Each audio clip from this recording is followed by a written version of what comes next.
चिंताजनक है digital arrest की बढ़ती घटनाएं। रोहित माहेश्वरी जी का लेख है। देश में डिजिटल अरेस्ट और साइबर ठगी की घटनाएं लगातार बढ़ रही हैं। इसमें लोगों की जिंदगी भर की कमाई जा रही है। देश के सर्वोच्च न्यायालय ने भी इन घटनाओं पर चिंता जताई है। प्रधानमंत्री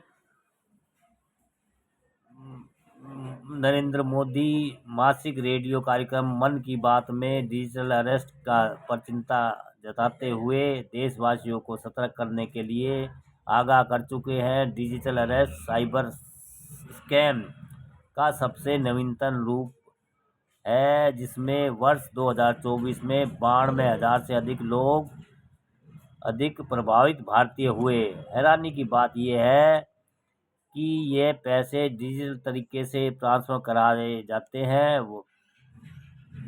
बावजूद इसके पुलिस इस तरह की घटनाओं को सुलझाने में कामयाब नहीं हो पा रही है। बीते 3 नवंबर को सुप्रीम कोर्ट ने डिजिटल अरेस्ट में सख्ती से निपटने की बात कही। इन मामलों में साइबर क्रिमिनल लोगों को नकली सरकारी अधिकारी, पुलिस के अधिकारियों या फिर जांच अधिकारी बनकर खासकर बुजुर्गों को डिजिटल अरेस्ट कर लेते हैं और पैसे ऐंठते हैं। जस्टिस सूर्यकांत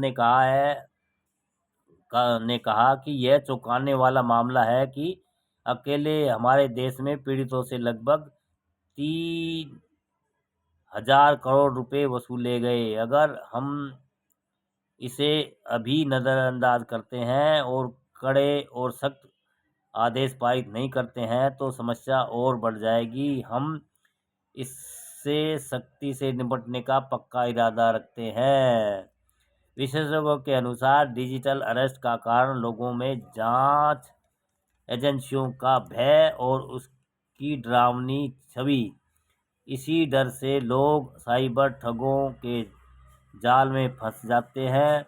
साइबर क्राइम के 3 स्तर हैं: व्यक्तिगत धोखाधड़ी, कंपनी, बैंक व वित्तीय संस्थाओं के साथ हैकिंग आदि, और देश या दुनिया के स्तर पर साइबर क्राइम। तीनों का अलग अलग स्तर है। इससे 3 स्तरों पर निपटना होगा। देखा जाए तो डिजिटल अरेस्ट पूरा मामला हैकिंग ऑफ ह्यूमन माइंड का है। यह एक तरह से साइबर क्राइम है ही नहीं, उसमें तो पूरा सिस्टम हैंग होता है। मौजूदा साइबर अपराधों में तो लाखों को डराकर व लालच देकर फंसाया जाता है। व्यक्ति 4 कारणों से इसमें फंसता है: भय, लालच, वासना और जिज्ञासा। अपराधी इन कमजोरियों का फायदा उठाते हैं। अपराधी व्यक्ति को सीबीआई, ईडी और का भय दिखाते हैं। कहते हैं कि गलत काम में तुम्हारे आधार का उपयोग किया गया है। सीबीआई अधिकारी या ईडी अधिकारी आपसे बात करेंगे। कस्टम में आपके नाम का पार्सल पकड़ा गया जिसमें नशीले पदार्थ है। आम आदमी में इतना डर है कि वह अपराधी के शिकंजे में फंस जाता है। साइबर क्राइम के 2 बड़े हथियार हैं: सिम कार्ड और बैंक अकाउंट। दोनों की केवाईसी पर हजारों सिम कार्ड फर्जी नामों और पहचानों से बिकते हैं। खाते खोलने में फर्जीवाड़ा हो रहा है। कई लोग लालच में अपने खाते का उपयोग अपराधियों को करने देते हैं। सिम कार्ड और बैंक खातों के फर्जीवाड़े पर जैसे काम होना चाहिए वैसा काम नहीं हुआ। अनचाही कॉलों का रोकने के लिए डू नॉट डिस्टर्ब यानी डीएनडी को पूरी तरह लागू नहीं किया गया। अगर डीएनडी को ठीक से लागू कर दिया जाए तो आधा साइबर क्राइम तो वैसे ही रुक जाएगा। दूरसंचार विभाग की telecom enforcement resource and monitoring cell है, वह एक फर्जी सिम कार्ड पाए जाने पर टेलीकॉम कंपनी पर 50,000 रुपये जुर्माना लगाती है। उससे पूछा जाए कि उसने कितने मामलों में जुर्माना लगाया है। जब टेलीकॉम कंपनियों में जुर्माना वसूला जाएगा तो इस पर रोक लग सकती है। बैंक खातों में बैंकों की मिलीभगत है। बैंकों के पास हर खाते की जानकारी होती है। भारत सरकार की फाइनेंशियल इन्वेस्टिगेशन यूनिट होती है, उसे देखना चाहिए कि इतना पैसा कहाँ से आ जा रहा है।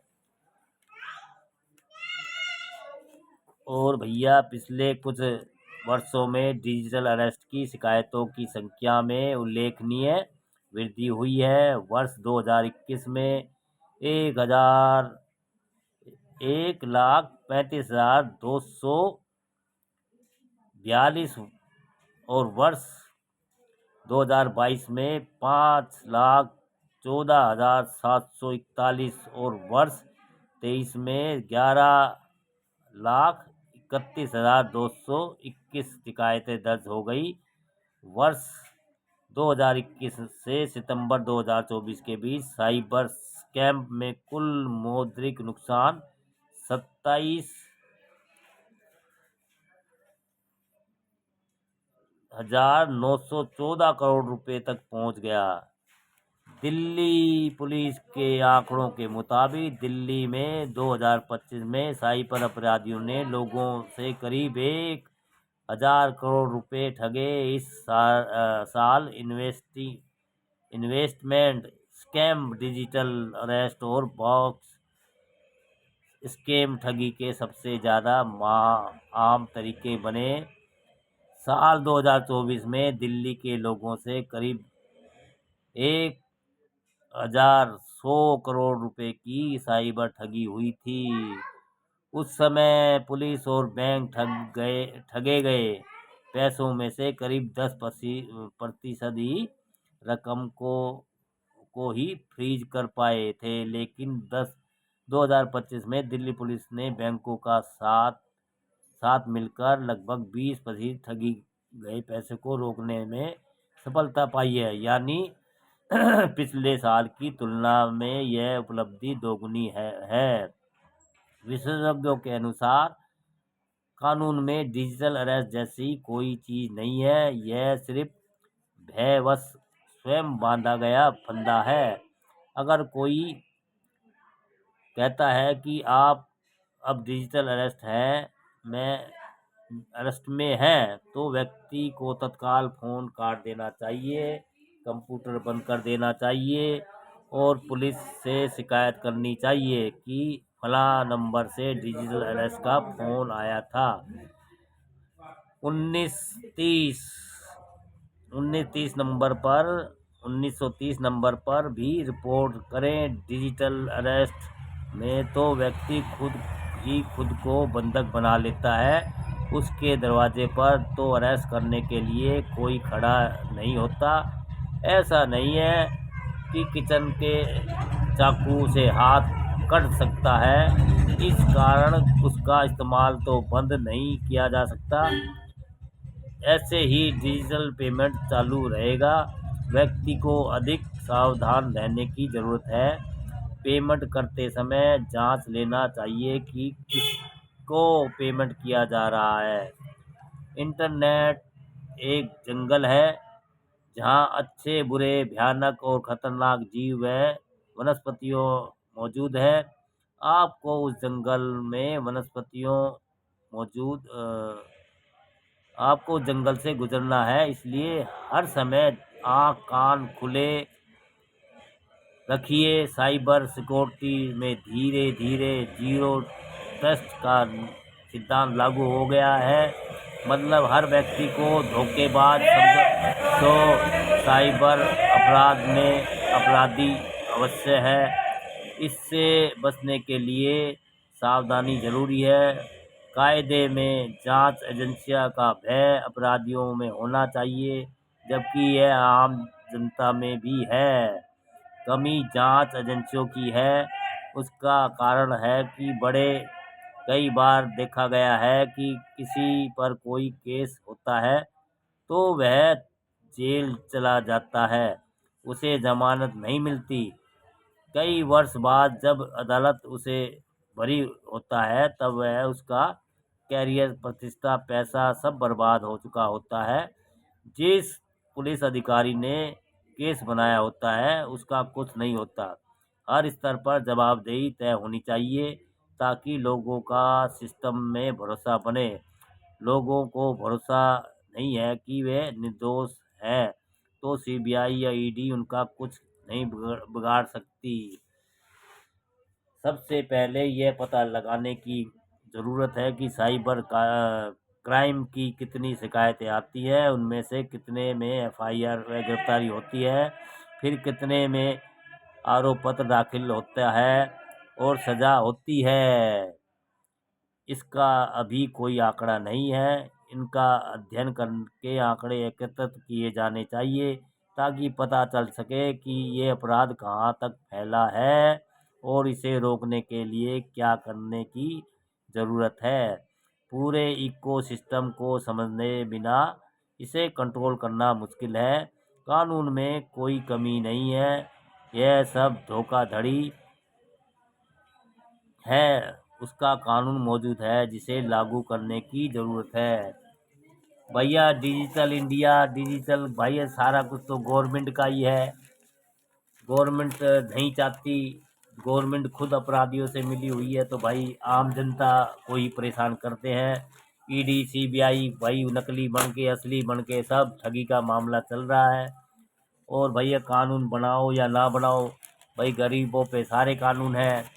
और भैया पैसे वालों पे जो कहते हैं ना बैंक का लोन नहीं गरीब दे पाता किसान, उसका मकान घर बिक जाता है। और वही रईस जिस बैंक से लोन लेता है वो बैंक बिक जाता है, वो दिवालिया हो जाता है। तो भैया ये दुनियादारी ऐसी चलती रहेगी। और भैया सरकारें आती है जाती है, जुमलेबाजी करती है, नोट बेचती हैं, रेवड़ियाँ देती है, ये करती है, करती रहेगी। बिहार में देख लो भाई, कोई उनको वोट देता नहीं है, फिर वो जीत कैसे जाते हैं। भाई ईवीएम मशीन पे लोगों को विश्वास नहीं है, लेकिन हर बार ईवीएम मशीन से चुनाव हो रहे हैं, बैलेट पेपर को लाते नहीं है। तो भैया ये चलता रहेगा। जनता आम बेचारी पब्लिक, गरीब जनता रोटी रोजगार से त्रस्त है, उनके बारे में तो कोई कुछ सोचता है नहीं दोस्तों। चिंताजनक है डिजिटल अरेस्ट की बढ़ती घटनाएं दोस्तों, अच्छी जानकारी है।